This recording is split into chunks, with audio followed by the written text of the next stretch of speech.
Klub Novi Sad. U tehnici bolesna štenat, izlazi iz garda i napadaju noge. Hajde imamo čemu se radi. Kad se nađem u zatvorenom gardu, znači nađem dobar stav, prvenstveno sakrivam laktove da mi ne bi povuku zar bani nešto slično i polako pokušam da izađem odatle. Prva korekcija su mi kolena sa njegovim kukovima i tražim opciju kako ću da izađem. Znači polako pravim prostor između mene i njega, ubacim koleno i lagano spuštam dole. Korekcija kukovi, laktovi se lagano otvorim zadnjim delom, lumbalnim delom leđa. Odavde imam više opcija. Jedna od opcija ću da otvorim nogu njegovu i polako ću da bukvalno padam na ovo koleno.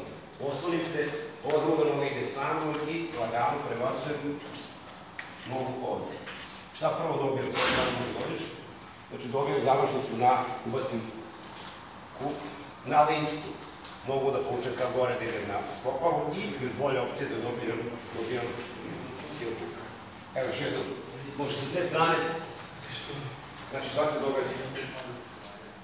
Stav, polako idem da otvorim, napravim space, prostor između mene i njega, gurnem, i čim otvorim, ja ne krenu lagano prolazim, bijem stranu, u ovom slučaju moja leva strana, idem dole, povučem nogu, izvinjam se, dolazim noga skroz taj uz njega, direktno ruka dolazi ovdje, okrećem, ubacim kuk, list, ako hoću da radim heel hook, samo prebacim ovde i lagano površem.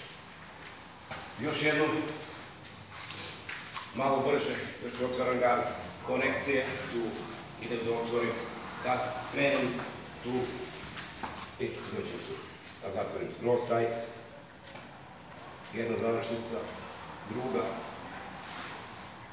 eventualno, treća. Ok. Sad in the action.